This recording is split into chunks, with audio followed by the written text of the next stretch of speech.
Everybody coming in. There's a lot of news going on. There's a game getting ready to get rolled right here in Miami where you can walk up and go and take it.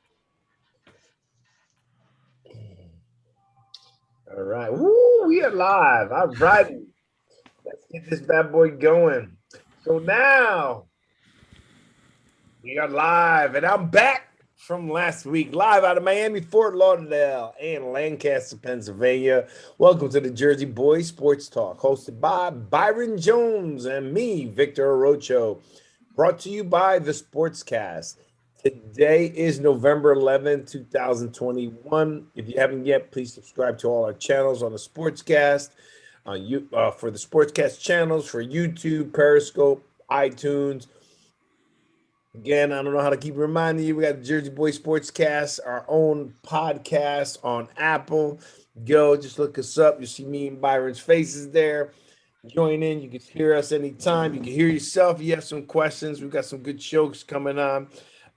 Check us out on Twitter at the Sportscast1. That's where we're talking through the NFL throughout Saturday. And then you can also check us out on Twitter because we talk about sports all over from a lot of our other co-hosts. So today we are, again, as usual, live on Facebook and YouTube. Today is Thursday, every day at 8 o'clock. On Thursdays, we are live. And Mr. Byron, happy Veterans Day, and thank you for your service. And for everybody out there, I want to say thank you. So happy Veterans Day. Same to your father. I appreciate it. Yeah. And you have Army too. That's right. So that's right. Go Army. Go Army. You're a vet, and are you wearing that sweatshirt only for the Army, or is because you cold as you know what? No. It's nice up here. 70 degrees today. So I'm all good. Okay. All righty. And Joe, where you at? In Colorado? Portland, Oregon. Lovely, wet, rainy Portland, Oregon. But that's all we get for winter, so it's not so bad. the jury, Portland, Oregon. I like Portland though. Portland's nice. Got some good food out there. Oh yeah, it's beautiful. Actually, I'm a little chilly. I don't know. It's probably my air conditioning though. Yeah, a little too much good food. I've expanded quite a bit in the 3 years I've been here. So it's probably my fan. I'm chilly because it's like 70 something degrees out. So gee, thanks, man. Thank you. Yeah, right. Killing us out here. Thanks, man. Thanks. What did me get chilly? So I want to shout out. Hold on a second. I want to show. Let's see if I can find it right here, real quick. Again, thank you to all our veterans out there. Happy Veterans Day. Our show is we always end it with Gary Sinise or the Wounded Soldiers Project. And happy Veterans Day to everyone. And I just want to show you, something that's dear to me. I've had a rough couple of weeks, and I'm sure Byron knows about it. And this is, can you see? Oh yeah. That's my homeboy, man. 14 years, man. That's a long run, though. A long time. Well, actually, it was 12, so I found out when we went it. But either doesn't matter. 12 years is a long time. But I'm still. Yesterday was really bad. We're picking up his asses this weekend, so it's gonna be a little tough. But I never thought I could be that close to a dog like I was to this particular dog. Thank God we have another one still. We've had 3. But shout out to my boy Romeo. I love you, and to all the love. Got a lot of love on Facebook. Didn't realize so many people were into fur babies, they call them. I didn't even know that term. So, but this was a boy dog, and this was a good dog. So I just want to, shout out to my boy. So yeah, Vic, hope I see you in heaven if that's where I'll make it. Yeah, Vic, I definitely feel what you're feeling 100%. The 2 worst days other than the day my dad died were the days that I had to say goodbye to the 2 dogs I had as an adult. You kind of feel a little more bonded with them because you go through so much with them, and so it's never easy, but it does help having another dog in the house. This last time was the first time I had any kind of overlap, and it helps me. I think it helped train the new dog too to learn from a I guy have 3, who's- so yeah. So, but good. all right, so we'll go from the dogs to the dog town. So we'll go from there. Let's get out. I don't want to keep going on that, and I want to think a lot of people are very very kind to me, on Facebook, and number one, and number two, a lot of people are going through a lot worse than that. So I kind of felt a little, I didn't want anyone to feel disrespected because people lost family members and stuff like that. And, but I just wanted to express my feelings and not to diminish, the losses. Everybody's, there's a saying is, your worst days is somebody's best days. Right. So, if you keep that in mind and throw blessings to other people, I think, hopefully it'll pay it forward. So, all right. So we got Giants win this week and Dallas got smoked. So, Mr. Byron, I'm gonna let you go with your NFL superstar, Super Bowl, NFL Cowboys still winning the Super Bowl. You're gonna throw stuff at me now. I'm coming. I came at you as a guest last week. Oh, the first salvo goes across the bow. Oh, really? I'm coming guns blazing. But it took him what 4.5 minutes? Yeah. Oh my God! Well, let's see. Let's see what we got to start with. Are the New York Giants still going to win the division? The answer is no. I told you last week, and I'm going to tell you again. Okay, how many times I'm going to tell you? As many times I asked. Okay, good. Are the Cowboys going to win the Super Bowl? Well, the Cowboys? Absolutely. Okay. He's going to look, Joe, you heard him. So when we go back to their tapes and record them, and he denied the flex. Deny everything. He said he said we were going to win. Oh, my God. He's picked the Giants to lose every week. You know how stunned I am? I didn't know they were 6-2 until just now. I just looked at the standings. I thought they were 4-5 like everybody else. No. Wow. They got smoked. We got a call-in caller. Welcome to Jersey Boys. Who's goes on a call? This is Andre. Andre. Hey, welcome, Andre Gisbert from Ohio, right? Yep, Akron, Ohio. He's one of our regular guest hosts. Welcome. And Joe Capraro is also a host of ours. He's actually my college coach's son. My college coach had passed away, but I know Joe for a long time. Andre, as I know down here from Miami, Andre actually does sports analytics. He does, how they have a lot of the analytics coaches now. He does a lot of analytics and film breakdown for schools and colleges and so forth. So welcome to the show again, Andres. And thank you for your service. You're an Air Force guy too, so happy Veterans Day. Thank you. All right, well, we're back at Byron. Byron's got the Cowboys winning the Super Bowl. That's right. I'm riding with them boys. Give me some analytics. Well, the sad part is the analytics does not describe them even winning another game, let alone moving forward. They are an anomaly. When you look at their stats, it's just it's just complete and utter upside down. It makes guys like me look bad statistically. Seriously, they only have 3 guys with over 500 yards. 3 guys with over 400 yards receiving. At this time of the year, everybody's already had their 8 games or 9 games. It's nuts. It's nuts how they're winning games. It's something that we reiterated, me and Victor. Their defense is not really stopping anybody, but they are getting takeaways. And, the takeaways are easier in the beginning of the year. They're not necessarily easier at the end of the year when people, work on their ball security a little bit better. I just don't see it, Byron. I just don't see it. Right now, I don't. And they really, in all respect, they really haven't played monster teams. They really haven't played monster games. All right, so Joe, okay, or no, Byron, give you a chance to respond. Since you're a hidden closet Cowboy fan. Whoa! This is coming from the Tampa Bay guy. Really? I got Tampa winning the Super Bowl. I can't hear you. What are you saying? I have Tampa winning the Super Bowl. Really?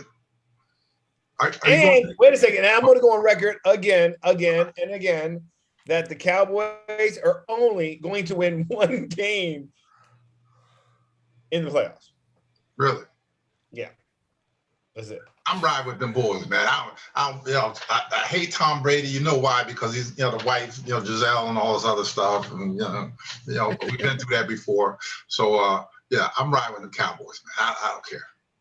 And I'm sorry. Correct me. They're only going to win one game as a wild card. They're not even going to win one playoff game. So go ahead. Because they're going to win the conference. More than likely, if they win the conference, they're done. But go ahead. Okay, here. Okay, I'm gonna blow up everything right now. I might as well go ahead. I'm getting ready to kick Joe right in the back. How about the Jets, man? How about him? We finally have a quarterback. First time since 1972. So you're on the Mike White bandwagon? Have you seen this guy play? Yes. Man, I am so on the Mike White bandwagon, and you guys are going to kill me for this, especially the Miami guy. But you know who he reminds me of? You don't know what I'm going to say now? Dan Marino? I guess not. I guess you think that's too much of a stretch. But I'll tell you this. Every ball he throws is dead accurate. He throws the ball so hard, his receivers can't catch it. I don't know how this guy sat for 3 years, but I'll tell you what, he's a great argument that when you draft a rookie quarterback, you put him on the practice squad for 2 years instead of throwing him in the starting lineup, which is the new thing, because he had a chance to develop, and now he sees things happen at a speed that he can react to them. Unlike all these rookie quarterbacks who get thrown into the NFL and all of a sudden everything is twice the speed of college and they can't keep up. So whatever they did with this guy for 2 years, 2.5 years, they did it right. He's got a whole lot of talent, and the 2 interceptions he threw, one, like I said, he just threw too hard and it got deflected. The other one, the receiver never turned around and hit him in the side of the head. So he couldn't have played any better in the quarter and a half that he's been out there. So I'm really curious to see, but I honestly think the ceiling's really high for this guy. I don't know what he can do with it. I don't know what he can do with a terrible team. Where'd he come from? Whose practice squad was he on? He was with Dallas. Well, to be honest with you, wait. To be honest with you, I don't credit his talent to being on the practice squad. I actually credit his talent to being over at Western Kentucky when Bobby Petrino was over at Western Kentucky. He was a force of nature when that kid was. They played like a wide open roast and definitely prepared him for the NFL for sure. But here's the other thing. I mean, even when he played for Roger Harriet at the Nova Southeastern University School, the kid already had a good arm. What he needed was vision. And, when he went to USF, it didn't work out for many reasons. One of the reasons was he just wasn't ready right away to be the guy. And he was fighting to be the guy against a guy who was a stud. I can't remember who was the quarterback at that time at USF, but he was actually a stud. He turned out being a stud for them. So he went ahead and he had to sit out an entire year to then go play at Western Kentucky. And I'll tell you what, he broke a lot of records. And when you look at the history of Western Kentucky's had 3 to 5 different monster quarterbacks in their history. And this guy broke some serious records. And it's yes, he is an arm, but he's not a fluke. By no means is he a fluke. What is a fluke is that he went unseen for so long.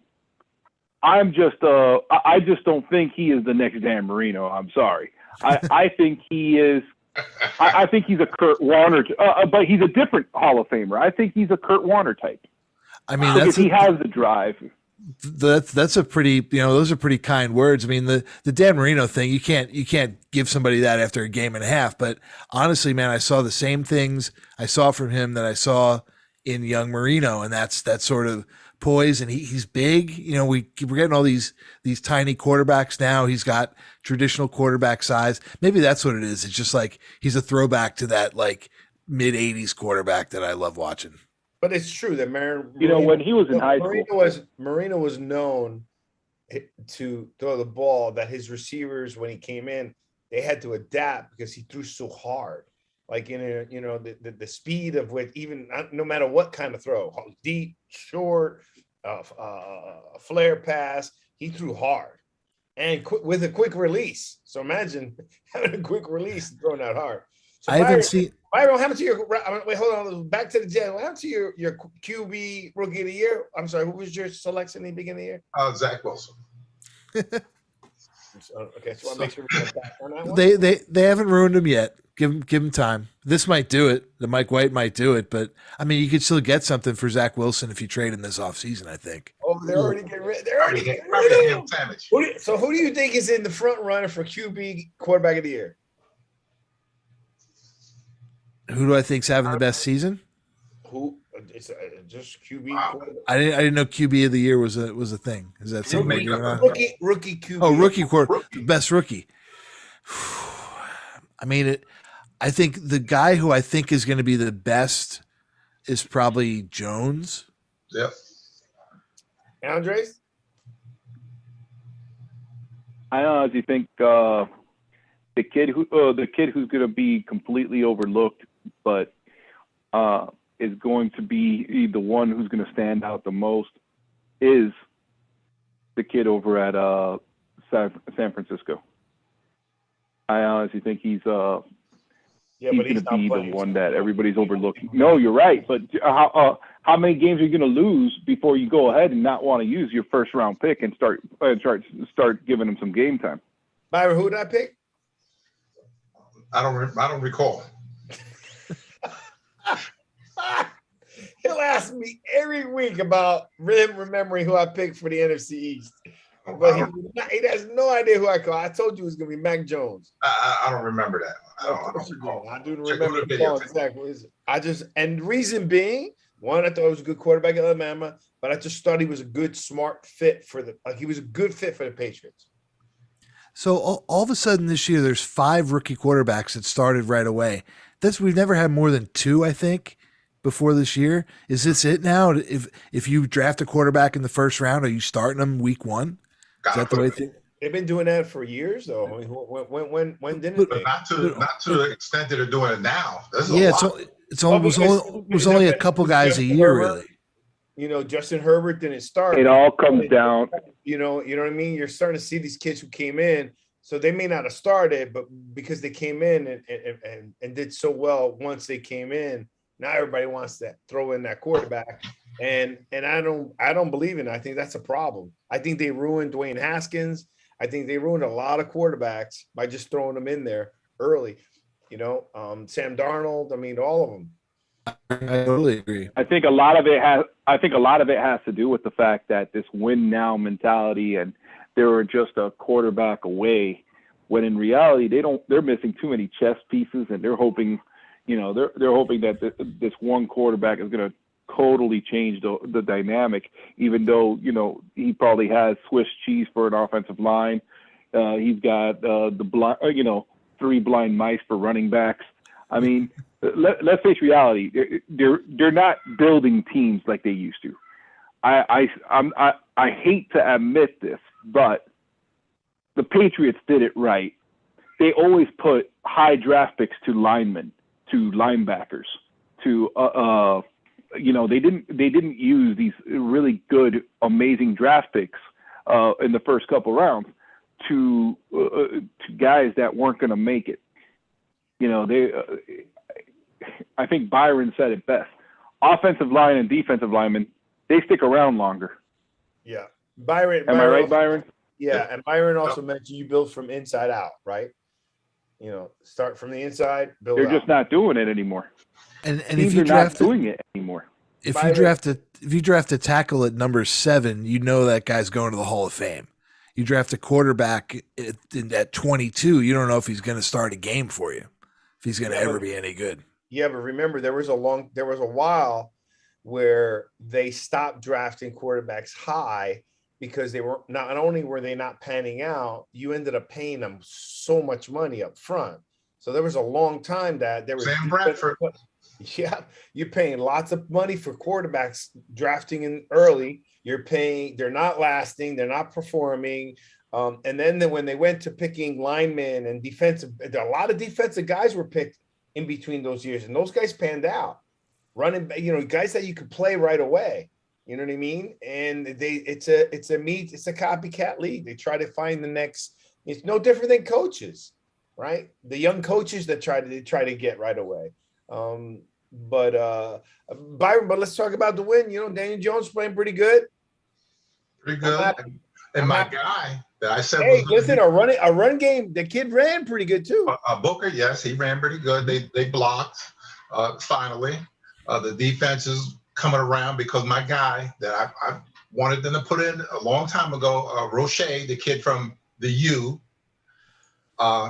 is looking like that guy. And then the other one, Ojolari, is coming around. So we'll see. And the defense is starting to catch the ball. Yeah, finally. And it took an Alabama guy to catch the ball. The defense started to catch the ball. And, look, the offensive line, you said it takes about the 8th game. They were there a little earlier, but we're at the 8th game, and they're playing a little better. We got some runs, right? We got some yardage running. But we're still the 31st ranked offensive line in all of football. Yeah, there's no doubt. But yes. But statistically, we're putting up good numbers. I mean, like Andres, the analytics on the Giants tell a different game. Are you going to say the analytics say that? So you tell me the Giants should be 8-1? No, is that what I'm missing? Well, what he's saying is be 5-4. I would say more 4 and 5. Really? So they shouldn't have beat. Yeah, you're just making too many. Atlanta. They shouldn't. I could give you 3 games that they should have won those games. What 3 games were they? Atlanta was 1. Okay, field goal. That's for sure, right? Right. I'm clear with Atlanta. Here, let me go to the game. There's at least there's guaranteed 2, and there's the third one. Well, Washington, when what's it called, jumped off sides. Washington, that's number 2. They got blown out by the Rams and got blown out by the Cowboys. Mm-hmm. Well, no. Bull crap. I still think they could beat the Cowboys, but that's not the game I'm A loss is a loss. I'm just saying to you that analytically, look at the numbers they're putting up, right? I mean, they have been more competitive. Jones looks like an actual quarterback. I'll tell you what, though, I don't know if I would give you White for Jones right now, where I couldn't have gotten a Jones for 3 Whites when the season started. You wouldn't give me White for Jones. I don't know if I take White, so don't matter. Well, you can't. Anything that comes from the Jets, I'm really not going to take. Good. Well, we did get Leonard Leonard Williams came from the Jets, so. But then you're lucky. You think the stink coming off it's going to be so bad it'll infect the rest of your team? You're lucky I didn't know that. Yeah, you're lucky I didn't know that. Yeah. Well, Leonard Williams playing pretty good. Finally. But he's been playing good consistently. Finally. For $63 million, whatever he's making, he better start playing. Credit, man. Yeah, well, he's not married to Giselle. Leave him alone. $63 million ain't that much money, according to you. According to me. Yeah. I'll take a little, just give me a little taste. Hey, so what do you think the Giants, you think the Giants got an opportunity to win against Tampa? We'll worry about that next week. Remember, it's a bye week. All right, good. All right, let's get going. Dallas. What do you think about Dallas's beatdown? Let's think of the NFC East for a little bit. I think that was. I think that you and I talked about. It was a day of reckoning. They got beat bad with all their players, and Zeke ain't running like he's gonna. Well, Tyron Smith didn't play. He was out again. He was broke down again. A chicken wing or drumstick or something was wrong with him, whatever, or his back, usually back or neck. So he didn't play. So that didn't help. Not having that one player. Yeah, it was one player. What else? Yeah, But defense didn't play so good either. I think somehow Denver's better than anyone could have possibly expected them to be at this point. I mean, I don't think anyone expected them to be 5-4, right? No, timeout. Denver was playing really good. Then they started collapsing. Then they played really good. So Yeah, right they won 2-0. But NFL is unpredictable.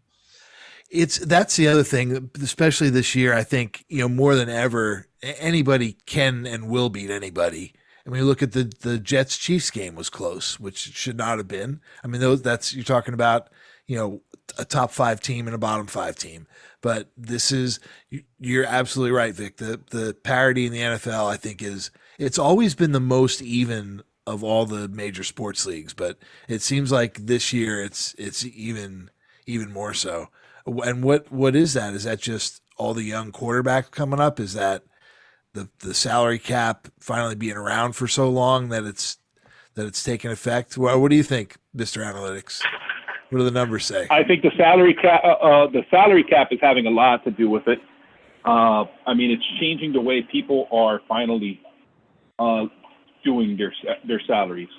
I mean, heck, when you see quarterbacks and wide receivers dropping their prices to be on better teams, it's finally, it's finally happening where we're seeing a better product from multiple teams, not just the one team. That's interesting too. Like, because the analytics are it's sort of like an equalizer, because everybody can have the same laptop technology and MIT geniuses. It's harder to the talent that you put on the field is harder to get elite talent. There's probably way more elite sports nerd talent than there is, linebacker talent or wide receiver talent. It's just more just general outside talent than the ability to play in the NFL, right? What 1% of the population can make it. I mean, you're going to have, just different types of people out there. It doesn't mean that there's not some genius football players. It's just that there's a lot more people who don't make it in the NFL. So the odds of making it, you're going to have that. I just think one thing that's interesting for me, and I want to see what your opinion, I've always made a comment for the last couple of years, is that this has been the NFL where there are so many talented quarterbacks. Like the quantity of good quarterbacks is high. Is that a fair statement? Yeah, I agree. But this year, I'm also seeing, because I guess maybe the past, or they were like, Patrick Mahomes crazed or whatever it is, they're making really bad quarterback decisions though. Well, they're all 20 years old, but I'm talking about getting tackled in the end zone and trying to throw the ball out and throwing it an interception. They're just making bad. Patrick Mahomes is making a mistake. Stafford's been doing that for years. When he played with Detroit Lions, he did that for years. When he threw it, he's falling down late. He's practically laying down and chucks it up there. He's been doing that for his whole career. Oh yeah, but there's a lot of them are doing it. It's just that they're making bad decisions. And I've never seen that many quarterbacks make that many bad decisions at the same time having that many good quarterbacks. I think you got to blame some of that on the more athletic defenses and the better schemes too. I think defensive has evolved faster than offenses in the last 3 to 5 years, I think. The system. I think I kind of agree with you, except for go ahead. I think honestly, it's just film doesn't lie, and now people are going ahead and investing more money into guys who are going to do game schemes per week. For instance, and I'm not gonna name drop, but there are 2 teams in the NFL that I know for a fact currently have just game scheming staff. So on odd weeks, the team is already working for the week on the week ahead on the team that they're planning for a week ahead, and they're just watching film and dissecting film, and they're dissecting every play that offensive or defensive coordinator has played against, and they're dissecting it to the point where now the scheme isn't a few pages. The scheme is now a 500-page book, and that's what they're preparing for. They're no longer preparing for the last 3 games that they've seen on film. No, they're preparing for everything that guy's ever coached. I appreciate everything you guys are saying, but when a quarterback is falling down and tripping and then still trying to throw the ball and throws a duck, I'm talking about, anybody will catch that ball, right? So those are bad plays. That has nothing to do with a defensive thing. Now, the defensive got him. He should have ate it. He should have done everything. He should have done what he was supposed to be, was taught to do. That's what I'm talking about. I'm seeing that kind of poor play. I'm out of them. So one second. I want to welcome John Ronenberg, one of my fraternity brothers. And so we were just speaking about Denver, so we're going to come back to you on the Denver. Okay, no problem. Beat down on the Cowboys, but go ahead, John. Joe. Are you saying that you are surprised that 20-year-old men are making bad decisions occasionally under pressure? I recall 21-year-old Victor Orocho making a couple of bad decisions back when he was a youngster. So I can't hear you, Victor. Not as a football player. Really? I can't comment. Only off the field. Only off the field, man. A lot of bad business. John, is that an Uppsala College football hat? Yeah, and a matter of fact, picture your pops right there, my friend. You are kidding me. We couldn't find. He didn't have any Uppsala stuff left over among any of his stuff. I loved your father more than Thank you, I can man. possibly express to you.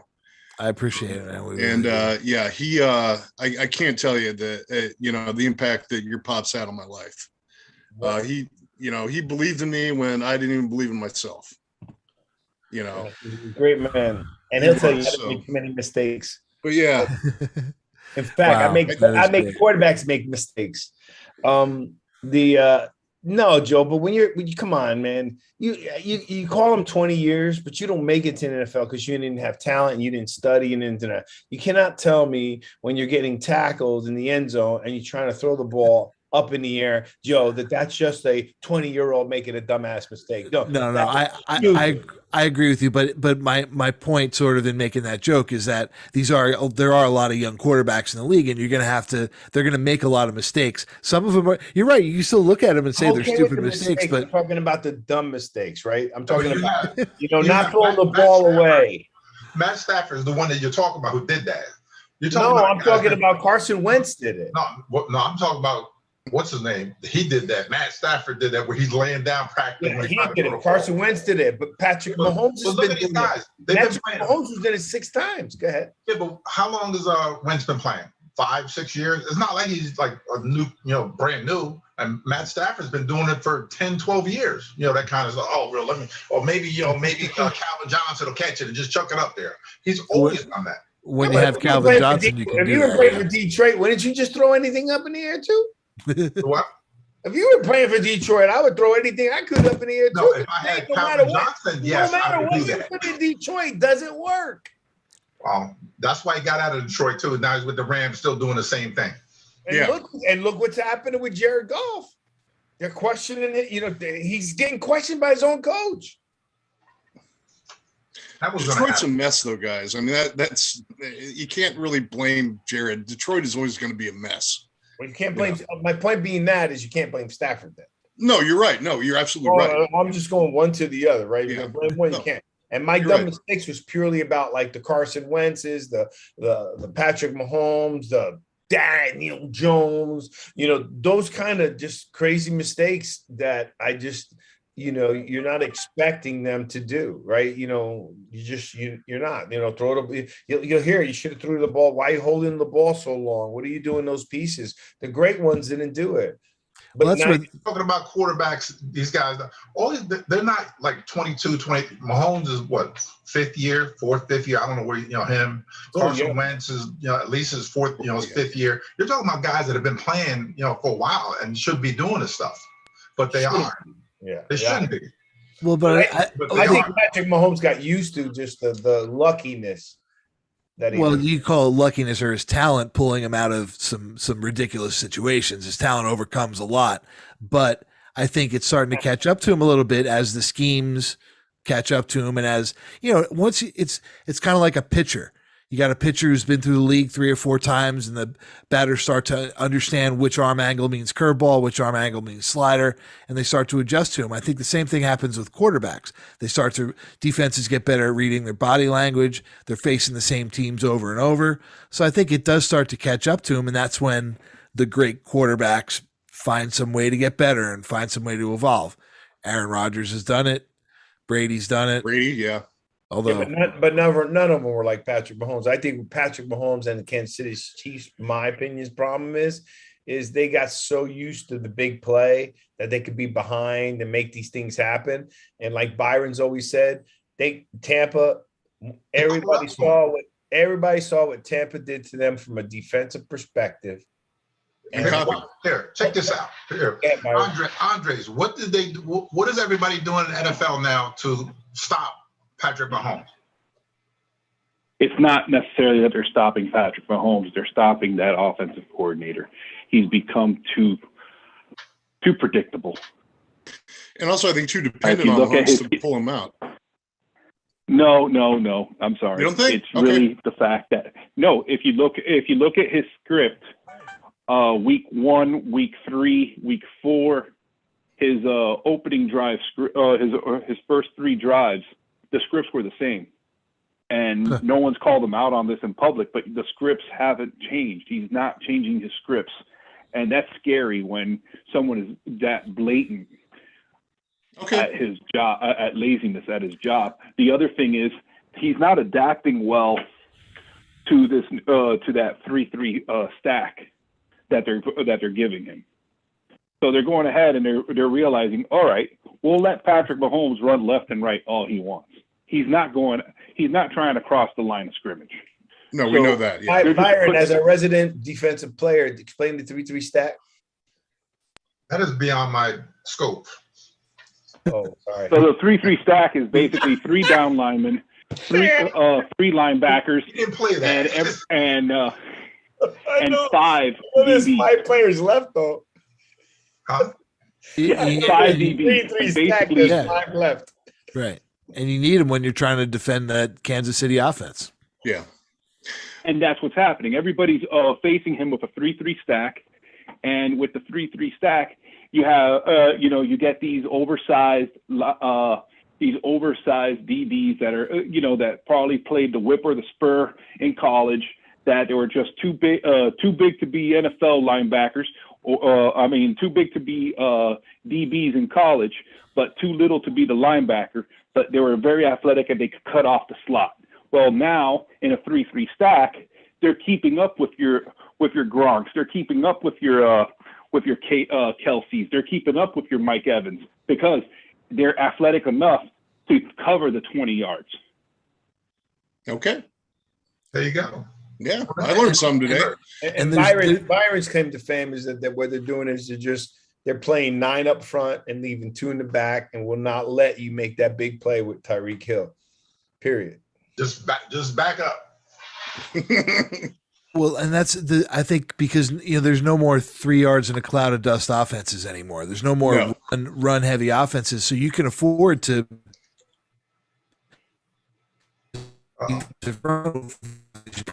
put two big defensive tackles. Everybody else around them can be 180 pounds. You need them to be. They're mostly defending the pass or rushing the passer anyway. Finish up with NFC East and go back to Denver Cowboys for John. The Eagles are looking terrible. What's happening?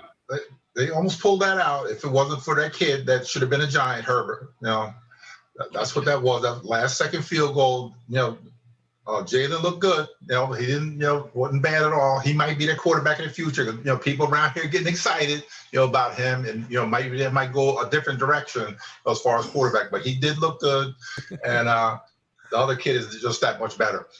How's the temperature in Philly about Philly? I haven't been hearing anything. And my neighbor is like the kind of guy that when Philly loses, he is like suicidal. I got one too. Yeah, and he hasn't said a word to me. He must have died and he resurrected several times then. Yeah, he has not said a word to me about Denver, Philly. We were originally going to go over and watch it at their place, and I haven't talked to them for since Sunday night, and I don't think we're going over Since there to watch the NFL. game. And then the Washington is just falling off. It's terrible what I've seen there. But if I can, the Giants, that was a hell of a game. And you know me, I picked the Giants to win the East. It probably won't happen, but hey, they may. You never know. And I thought they played the Raiders better than any team that I think has played them this year, including Denver. So, my hat. Well, Byron, you might want to cover your ears for this, but the Cowboys are a Dak Prescott twisted ankle away from being a 7-11 team or 7-10 team. I can't do the math this year because they had. Come on, get off my Cowboys. Exactly. Everybody heard what he just did, right? Yeah, I did. On radio, on TV, on whatever podcast, my Cowboys. Everybody heard him say it, right? I think Andre, you may not be able to see him, but you heard him say that, right? It's all being recorded, right? We'll have this for posterity. All right, well, let's get to Byron, I am sorry to tell you this, but you might as well just go ahead and get yourself a cowboy hat and a nice big old buckle and put in an order for some Marriott's and just go ahead and dance around. I got cowboy boots. I got cowboy belt. I got all that stuff. Go move to Plano. What are you waiting for? Exactly. Put yourself down there. So we were talking about Denver. I might have a warrant for my arrest out of Texas. I can't go to Texas. No, I ain't going there. But to follow up on that, back in the day, Byron, I want to tell you that I had such breaking news here. Coach Byron, the fugitive Jones. That's right, fugitive. I ain't going back to Yeah, Texas. because he's so easy to hide at 6'6". Well, remember, all his exes live in Texas. He's so no one would recognize him. But anyhow, I had so much joy because Cowboys getting beat and getting beaten by my fraternity brother's football team. I couldn't have been any happier than anything else. And I'm gonna let you go from there, but I'm just gonna tell you that Joe Capraro mentioned how well Denver did. They didn't think we would do so well. Neither did you in the beginning. But no. Then we were talking about how great they were doing in the beginning, and then they started falling apart. But then they put it back together. Well, I think not that good of a team, but still they beat them bad. I think one of the things that happened, and one of the things that has needed to happen, and you guys have heard me say this before, Von Miller actually retired after Super Bowl 50. Okay. I'm not trying to cover for the guy. I love him. I love what he's done for Denver. I really do. But it was time for him to go. Okay. And, because you had these players that didn't have the specter of number 58 coming back to take that pass rusher spot, or Bradley Chubb, who the hell knows if he's ever going to come back. Those kids on the outside, Cooper, amazing. The kid from Ohio State played a great game. That the linebackers, Browning, it was really one of his only first games started. It was first game started at middle linebacker, I think. Played a great game. The thing that was with that team, and Teddy played good. The offense played well, but what surprised me was how stout for the first three quarters that defense was. And I think, and Tim Patrick said that, them going for it on fourth down at the beginning of the game was disrespectful. And they kind of used that as fuel, and they just went after him. It's funny you said that. I said the same thing. I said to myself, wow, it was almost like an Odell Beckham thing, right? Von Miller leaves and the defense went crazy. Yeah. And because now they're following, Justin Simmons is now the leader of that defense. And the kid has quietly become one of the best safeties in the NFL over the last 4 or 5 years. I don't think anyone can argue that point. But he's a leader, and he even said to himself, he had to figure out a way to lead the defense. And I think he did a heck of a job, and I'm looking forward to seeing what happens. The Philly game this week, it's going to be fun to watch. And you guys, you've heard me say it before, I have no dreams of Denver in the Super Bowl this year. I still think we're a quarterback away from that. But the way that they played on Sunday made me think that maybe they're not. I mean, first of all, they have a winning record. They're 5-4. They're not 0-9. They're 5-4. Okay. They're not as bad as people made them out to be. They're not as good as maybe I did when they beat the Giants earlier this year. But that might be the best division in football. And all those teams are a half game. They're all stacked on top of each other. So I mean, it's going to be an interesting second half just in that division. The team that really in the AFC West. Now, excuse me 1 second. Joe, you were making a comment about Denver earlier. Sorry? You were making comments about Denver earlier. Just that I'm surprised that they are where they are. I would have preseason would have pegged them, as a 4-win team on the season, maybe. Well, and I wouldn't have disagreed with you except for one thing. And these guys know my love for Teddy Bridgewater. Had Drew Lock been quarterback, oh hell yeah, I would say 4 wins would be generous. Wow. Okay, Drew, and I'm sorry, I am in Missouri. I wasn't a fan. For some reason, Elway got in his head that there's all these great players coming out of Missouri. He drafted Shane Ray, bust. Yeah. He drafted Drew Lock, evidently a bust. Bradley Chubb didn't go to Missouri, but he might as well have.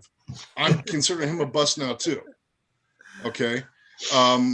So when Teddy came in, I got excited. And I told these guys when we were doing the preseason show, I'm excited about Teddy Bridgewater. Not that he's overly athletic, but he is fun to watch.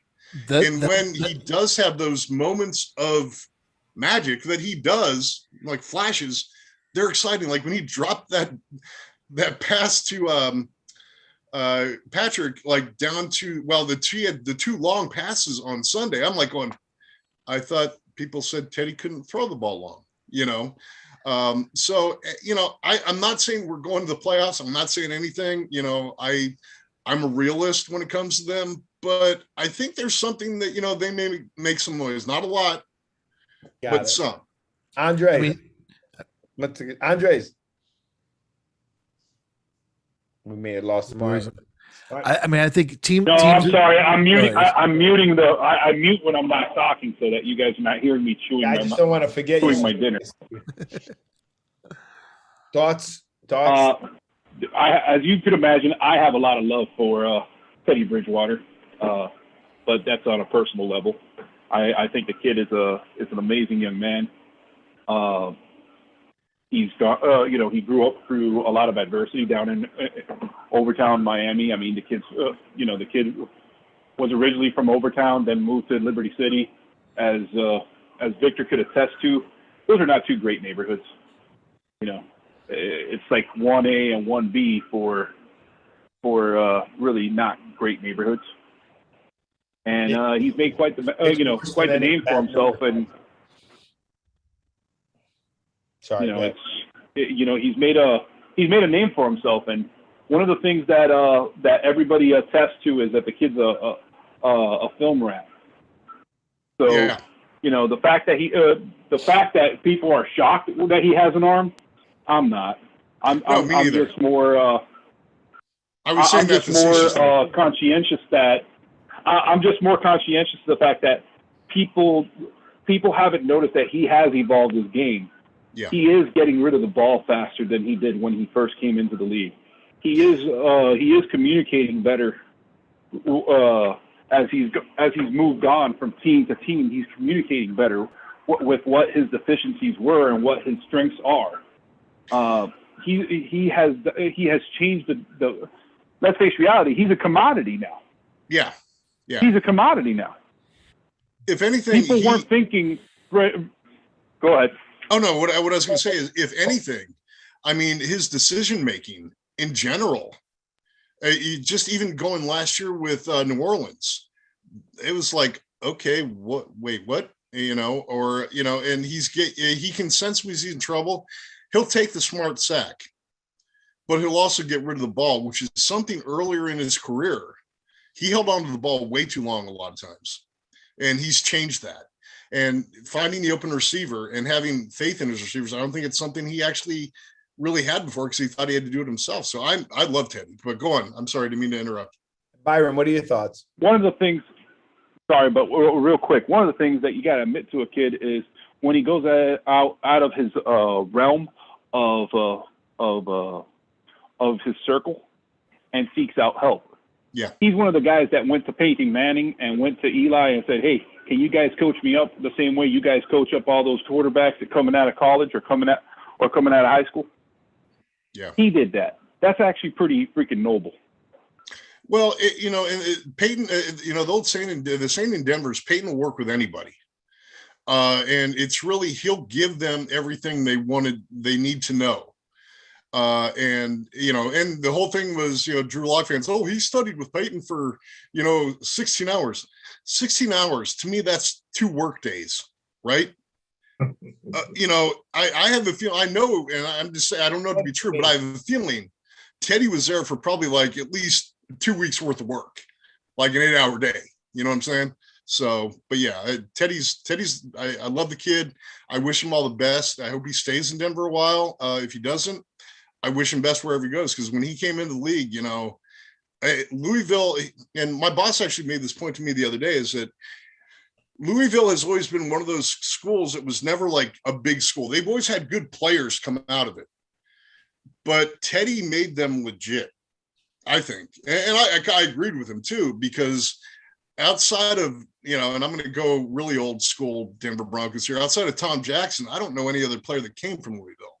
Yes, I'm that old, but so are you guys, so don't laugh at me.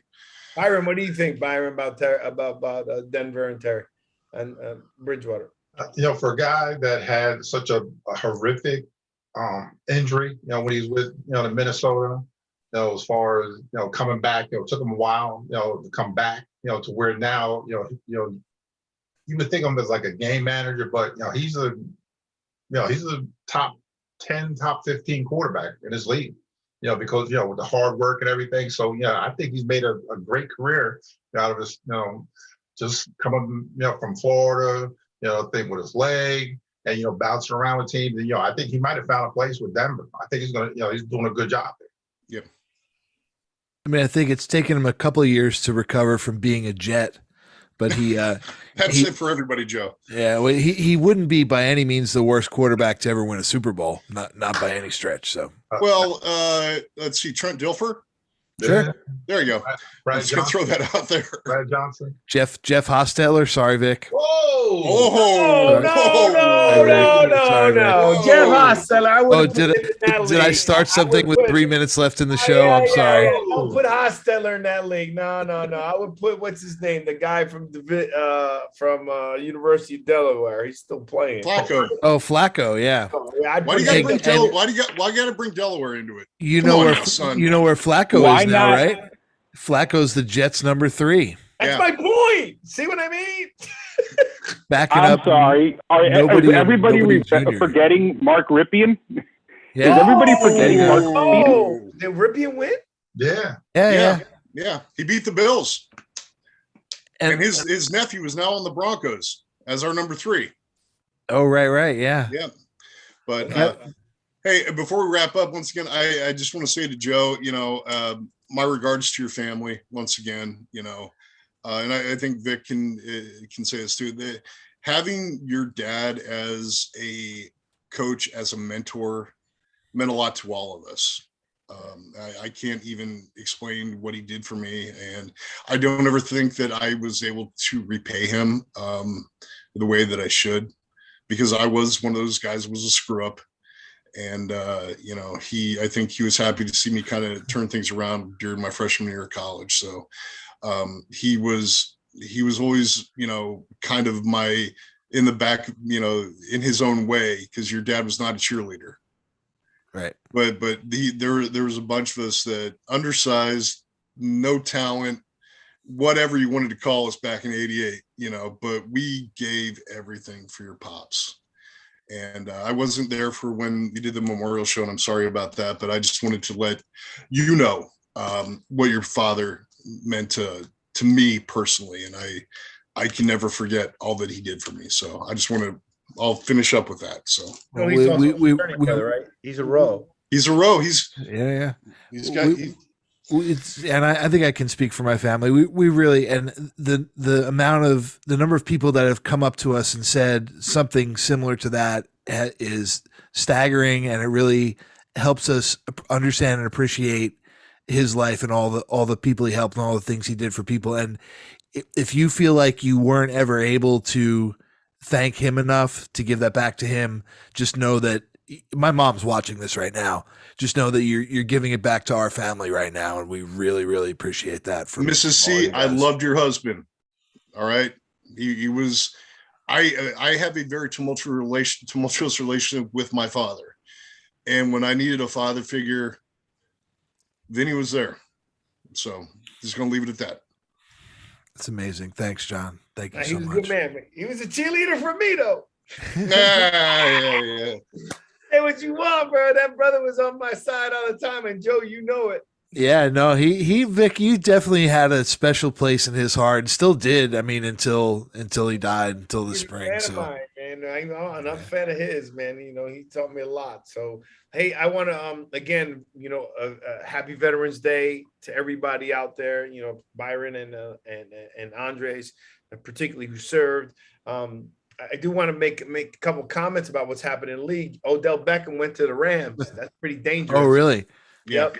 That's dangerous. Even though he's a gunslinger, Byron Stafford, Odell Beckham at the Rams is going to be pretty good. They're still not going to win anything. Got Von Miller and the Rams. Rams ain't playing.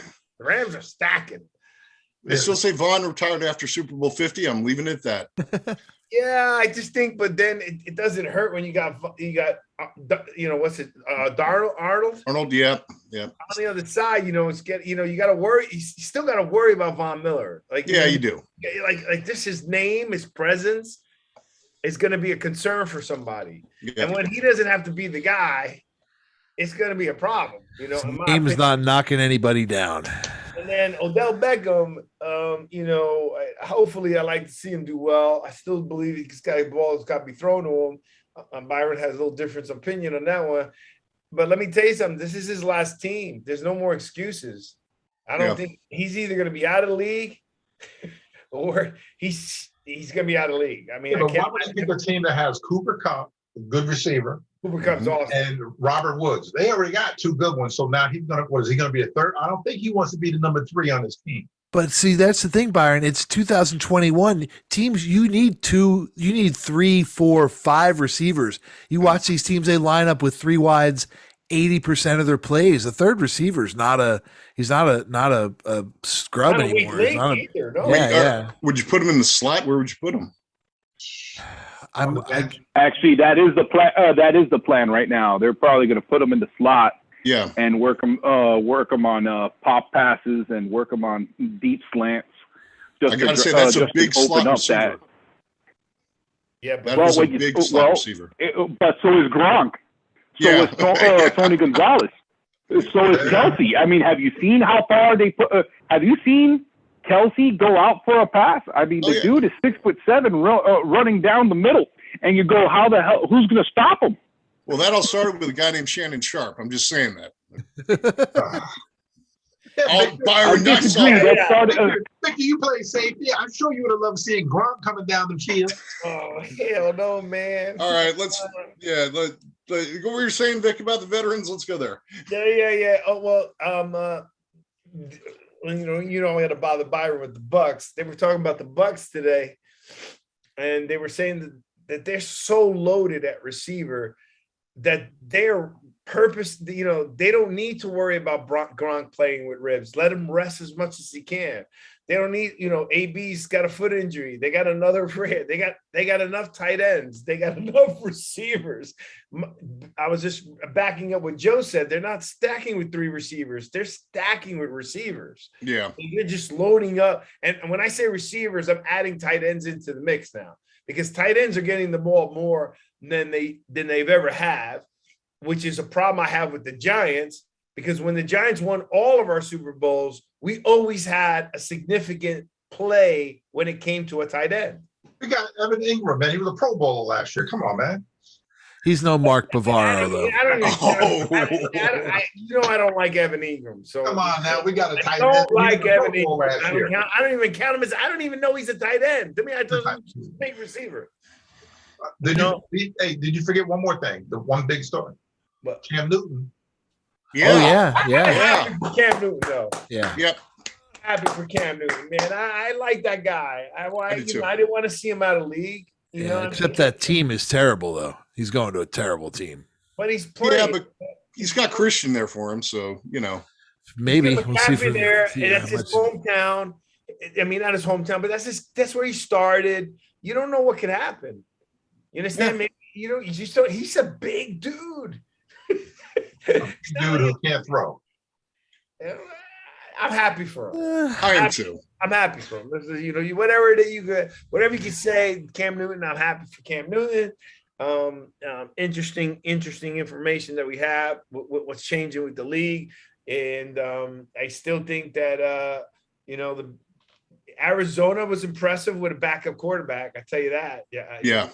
That defense is tough. Yeah. A lot better than I thought it was. And JJ Watt seems to keep picking up speed each game. He hasn't been injured for a long period of time this year, and that's unusual for him. And I'm not knocking the guy. I'm really not. It just, I can't remember when the last time he actually finished the season, but he looks like you're right. He's picking up steam and he's playing a lot better. I think he's getting to that point in his career. A lot of it. Go ahead, Andre. Go ahead. I think a lot of it has to do with the fact they're not triple teaming him. They're not chop blocking him every other play now. Yeah. They're just if they double up on him, they're doubling up straight up on him. They're realizing he's not Superman, but I mean he's proving otherwise still. And guess who his big guy on the other side is getting a lot of sacks. Guess where he came from? Remember his name? Marcus Golden. Remember he's with the Giants. The Giants dumped him. Remember that? Also, Marcus Golden is one of the defensive ends that's having a really good year with the Arizona Cardinals. And the Giants got rid of him? Yeah. I think guys like Watt, when they come into the league, guys that are that physically dominant, they can skate a little bit, even though they're in the NFL for a little while. Now, what's he in his 7th or 8th year, and he sort of wore out his welcome at one team. So I think the combination of those two things, is the physicality catching up with him a little bit. He's probably taking his training and his body a little more seriously than he did when he was a rookie. So I think he's changed his technique a little bit too. Also, I think that'll help as well. He's not using his youth energy, exuding his energy as much as he was before. Right. You understand? Where he's pacing himself better, right? He's got help. Yeah, and he's healthy. Guys, I think Eddie. He didn't exhaust. Guys, remember. Remember, JJ Watt his time in Houston. Everybody wants to leave Houston. So, but remember, guys, JJ Watt is no pushover in the as far as physicality and as far as in the gym and working out. No. This is a guy who's out there an hour and a half after practice, keeping half of the equipment staff out there because they don't know what the hell drill he's doing next, all on his own. I mean, what I'm hearing that he's doing over there in Arizona, but what I hear what he's doing in Arizona is he's basically coaching up that entire defensive line. Yeah. The defensive line coach is going ahead and at the end of practice, he's going in, and JJ's, for all intents and purposes, he's turning it into his own personal boot camp on them. And he's telling them, no, if I'm out there, you're all out there. He wants that ring. Yes, he does. He might get it. Get it there. But the way he's playing right now, once again, and it goes to him getting older. I wasn't making any comment about his physicality or anything. He's still a dominant player. But I think he's smartened up a bit as far as how he is, what his technique is, how he's hitting the hole and things like that. I think there's a difference now. And what you said too, he's not being triple teamed. He's being double teamed, and he can bust through a double team, no problem. Because the Giants gave him a great. And that's really what it comes down to. Yeah. That's really what it comes down to. They're not triple teaming him where all of a sudden he's got 2 linemen and a running back trying to go after his leg. That's not happening right now. Mm-hmm. Yeah. They also have a Tulsa guy too, Zaven Collins. Don't forget that guy. Yeah, I knew Tulsa was going to come in somewhere. That's right. He also got to fight against his brothers because they got their own Subway store in the backyard. Remember?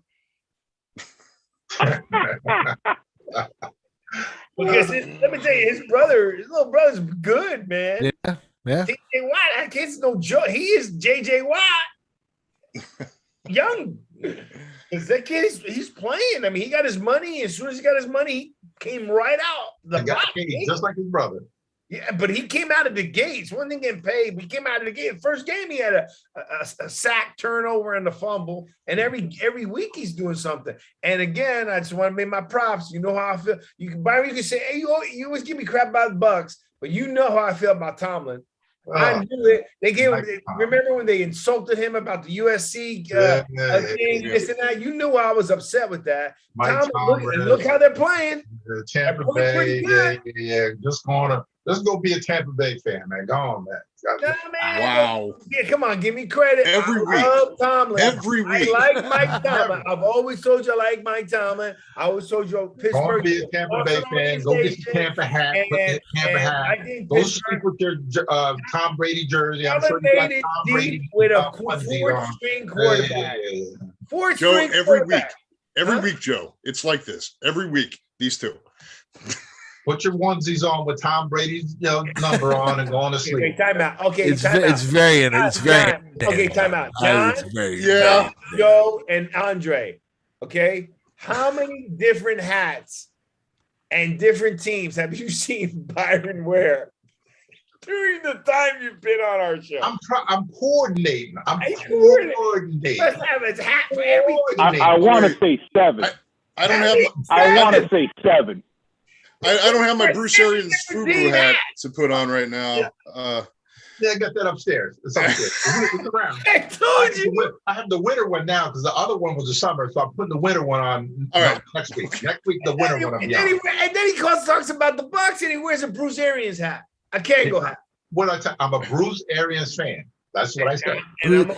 Those words have. And I'm a Brady fan. The two sets of words that have never, the two phrases that have never been spoken on and anywhere broadcast before tonight were that about Bruce Arians and that John was excited about Teddy Bridgewater. No one has ever been excited about Teddy Bridgewater before. Right, Bruce Arians, Bruce.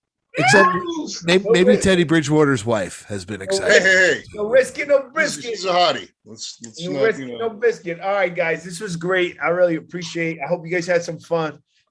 This was good. Sorry it was late, guys. My apologies. Don, thank you so much for the kind words about my dad. My mom just texted her love to all of you, and thanks again. It really means a lot to our family. I got the brown stuff, Byron. Oh, yeah. He's got apple juice and Gatorade. Yes. See, apple juice. Andres, thanks for calling in. Hey, which one worked, by the way? The text message. Oh, the other one didn't? The text message works through Messenger for some odd reason. The link doesn't work for the call in. It works for the other thing, but it doesn't work for the call in. Yeah, and I couldn't do video today because I came in. I was still coming into the house by the time I called in. What's that say? It's Bruce Arians' book again. The quarterback whisperer. Yeah. Right, the quarterback whisperer, Bruce. Cowboy boots on. Where's your cowboy fan hat? All right. By the way, if Byron was doing this earlier, was that your Dak Prescott exercise? Yes. No, I want to do the hips. Do the hips, Byron. Do the hip. Nah, yeah, I've been fell on the ground. Nah, I want to see hip move. I have to mess around and have to get hip surgery or something. Nah, I'm good. Nah. All right. So let's wrap this up with how we always do regarding Gary, especially today on Veterans Day. And we're gonna wrap this up with the Gary Sinise Foundation. As you guys know that's very important to us, and Andres knows it well because he's met Gary Sinise and he knows a lot more about the foundation. But the words that we use is GarySiniseFoundation.org. It's for first responders. It's for our nation's defenders. And, his great phrase is freedom and security are precious gifts that we as Americans should never take for granted. We must do all we can to extend our hands in times of need to those who willingly sacrifice each day that freedom and security while we can never do enough to show the gratitude to our nation's defenders, we can always do a little more. Gary Sinise. Gary Sinise, that's SINISE foundation.org. You can put in the $5, $10. Byron, he's got big bucks, so he talks about $50 and $100. All the time. I give all the time, every month. Every time you can, just a little bit to help out our guys, and our nation defenders and our first responders. It also helps out our first responders. And with the crazy stuff that's happening today, it's difficult being a first responder. It's just difficult just in general, so again, thanks to veterans. My father, a lot of my family members are veterans. A lot of our viewers are veterans. Most of Byron's family are veterans. So I want to say thank you. We wouldn't have the freedom to do a show like this to just broadcast, if we wanted to, in other places that they outlaw it. So just remember that. A gentleman, Joe, why don't you tell us about your show every week? You have it on Saturday at 11. Yeah, the Sports Plus show on WXOJ in Northampton, Massachusetts, Saturday mornings, 11 o'clock Eastern time. You can also listen as a podcast. We distribute it anywhere you can get a podcast. But go to valleyfreeradio.org, Saturday mornings, 11 Eastern, if you want to listen live. Okay, valleyfreeradio.org. .org. If you want to listen .org if you want to listen live. Andres, you doing well with the analytics? We were talking about there's an analytic coach. How's that everything going there? What's your opportunities there in the analytics world? Oh, I'm frustrated because unfortunately, some of my stuff isn't working as well as I would like. Sometimes, what you could draw on paper doesn't want to work. So I needed to fix the sometimes up the numbers don't compute, right? Well, and you're also talking. Well, that's the problem. You're also talking about the actions of human beings, which aren't, you can't always predict, no matter how hard you try. Right. You can't predict. There's always that X factor. Juice one can handle or not. And momentum swings. At the end of the day, I mean, who's really going to predict that a team going forward in fourth down in the first quarter is going to piss off the opposing team that much to just rally and use that as the war cry to change their attitude the whole damn game? Things like that are happening to a lot of the teams that I'm doing analytics for. Some are doing better than others. Me, if I'm getting money from them, I want them to win because that means the next year I could ask for more money. But right now I got too many 500 teams, man. Yeah, that's all right. It'll turn around. It'll turn around. Numbers don't lie after a while. It's just sometimes they go out. And John, we really appreciate it. We enjoy you beating up on our Cowboys. We didn't like when you beat up my Giants, but we were happy. Oh, come on, man! Give me. I'm a Broncos fan. We haven't done anything since Manning left. Give me something, man. Come on. But no, guys, I appreciate you guys having me on. When you had me on, I really do. And Vic, I know you wanted me on a couple weeks ago so you could beat up on me for going against the Giants, and you deserve to get your revenge. So anytime you want it, let me know. I got took it out on Byron. Sorry about that, B. I'm good. I'm all good. Peace of love. He's bad. Notice I don't pick him anymore. Every time I pick him, they lose. I don't say anything. But thanks for coming on our show, Andre, as always.